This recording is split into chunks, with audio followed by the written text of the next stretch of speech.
Very good morning, dear children. This is L.K. Tripathi from LPM Public School, Gola Bazar, Gorakhpur.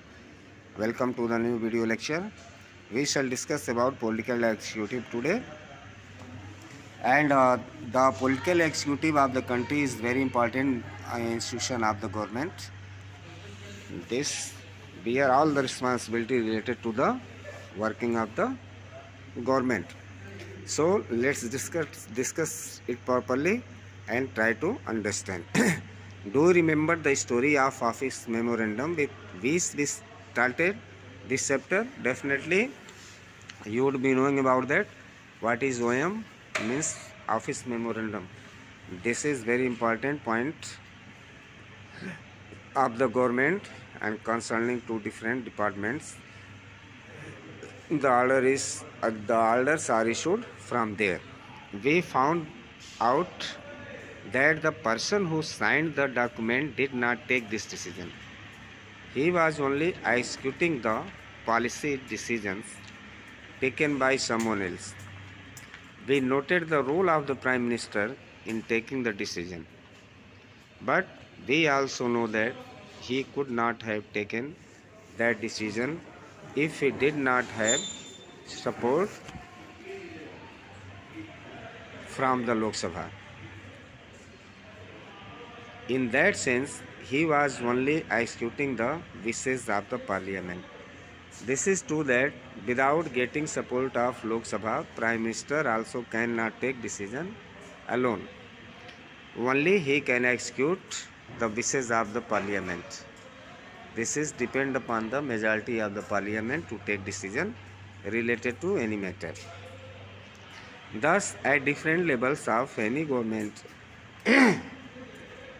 we find functionaries who take day-to-day decisions but do not exercise supreme power on behalf of the people. All those functionaries are collectively known as the executive. They are called executive because they are in charge of the execution of the policies of the government. Thus, when we talk about the government, we usually mean the executive. Political and permanent executive. What is that? In a democratic country, two categories make up the executive. What are they? What are the two categories? One that is elected by the people for a specific period is called the political executive. Political leaders who take the big decisions fall in this category. In the second category, people are appointed on a long-term basis. This is called the permanent executive or civil services. Persons working in civil services are called civil servants. They remain in office even when the ruling party changes. These officers work under political executive and assist them in carrying out the day-to-day administration. Can you recall the role of political and non-political executive in the case of the office memorandum? You might ask, why does the political executive have more power than the non-political executive? Why is the minister more powerful than the civil servant? The civil servant is usually more educated and has more expert knowledge of the subject. The advisors working in the finance ministry know more about economics than the finance minister. Sometimes the ministers may know very little about the technical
more about concern than the finance ministers. Sometimes the ministers may know very little about the technical matters that come under their ministry.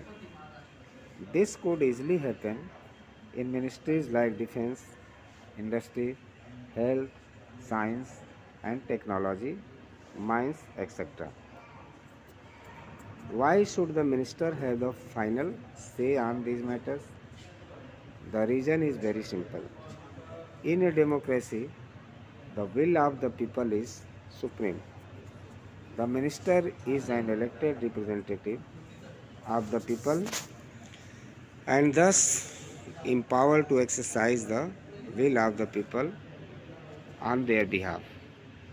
She is finally answerable to the people for all the consequences of her decision.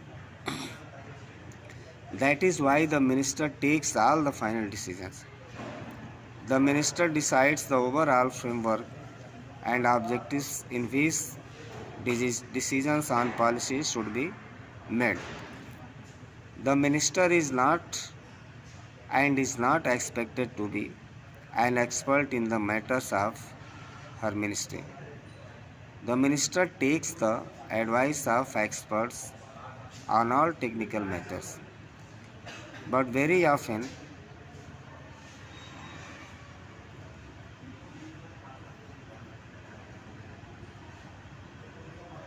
experts hold different opinions or place before her more than one option, depending on what the overall objective is.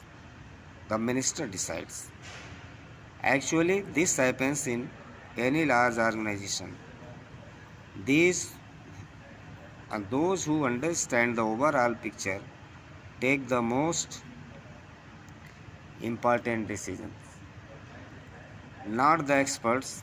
The experts can tell the route, but someone with a large view decides the designation. In a democracy, elected ministers perform this role.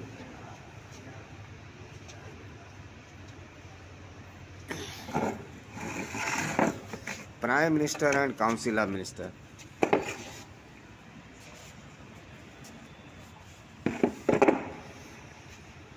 Prime Minister is the most important political institution in the country. Yet there is no direct election to the post of the Prime Minister. The President appoints the Prime Minister, but the President cannot appoint anyone she likes. The President appoints the leader of the majority party or the coalition of parties that commands a majority in the Lok Sabha as Prime Minister.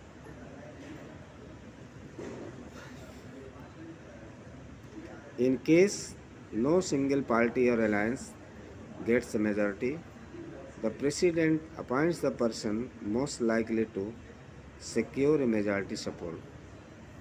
The Prime Minister does not have a fixed tenure. He continues in power so long as he remains the leader of the majority party or coalition.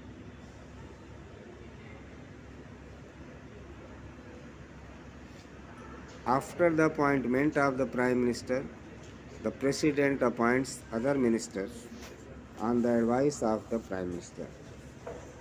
The ministers are usually from the party or the coalition that has the majority in the Lok Sabha. The Prime Minister is free to choose ministers as long as they are members of Parliament. Sometimes a person who is not a member of Parliament can also become a minister. But such a person has to get elected to one of the House of Parliament within 6 months of the appointment as minister. This is necessary for the person to be appointed or to be elected for the Parliament either from one house. Council of Ministers is the official name for the body that includes all the ministers. It usually has 60 to 80 ministers of different ranks. Cabinet ministers are usually top level leaders of the ruling party or parties who are in charge of the major ministry. Usually, the cabinet ministers meet to take decisions in the name of the Council of Ministers. Cabinet is thus the inner ring of the Council of Ministers. It comprises about 25 ministers. Ministers of state with independent charge are usually in charge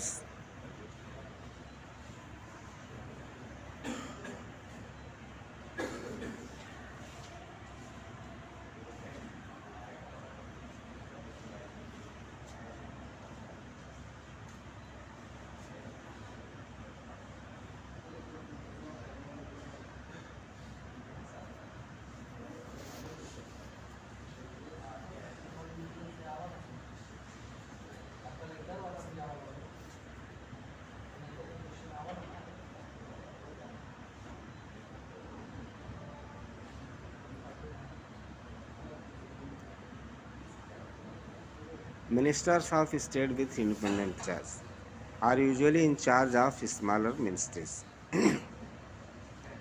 They participate in the cabinet meetings only when specially invited. Ministers of state are attached to and required to assist cabinet ministers. Since it is not practical for all ministers to meet regularly and discuss everything, the decisions are taken in cabinet meetings. That is why parliamentary democracy in most countries is often known as the cabinet form of government. The cabinet works as a team. The ministers may have different views and opinion, but everyone has to own up to every decision of the cabinet. No minister can openly criticize any decision of the government, even if it is about another ministry or department. Every ministry has secretaries who are civil servants. The secretaries provide the necessary background information to the ministers to take decisions. The cabinet as a team is assisted by the cabinet secretariat. This includes many senior civil servants who try to coordinate the working of different ministries. Powers of the Prime Minister. The Constitution does not say very much about the powers of the Prime Ministers or the ministers or their relationship with each other. But as head of the government, the Prime Minister has wide-ranging powers. He chairs cabinet meetings. He coordinates the work of different departments. His decisions are final in case disagreements arise between departments. He exercises general supervision of different ministries. All ministers work under his leadership. The Prime Minister distributes and redistributes work to the ministers.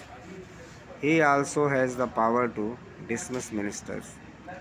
When the Prime Minister quits, the entire ministry quits. Thus, if the cabinet is the most powerful institution in India, within the cabinet it is the Prime Minister who is the most powerful.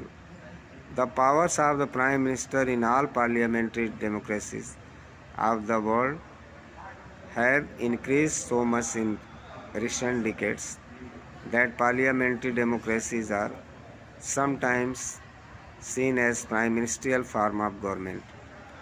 As political parties have come to play a major role in politics, the Prime Minister controls the cabinet and parliament through the party.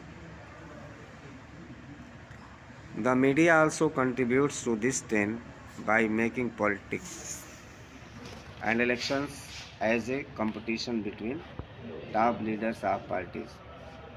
In India too, we have seen such a tendency towards the concentration of powers in the hands of the Prime Minister. Jawaharlal Nehru, the first Prime Minister of India, exercised enormous authority because he had great influence over the public. Indira Gandhi was also a very powerful leader compared to her colleagues in the cabinet. Of course, the extent of power wielded by a prime minister also depends on the personality of the person holding that position.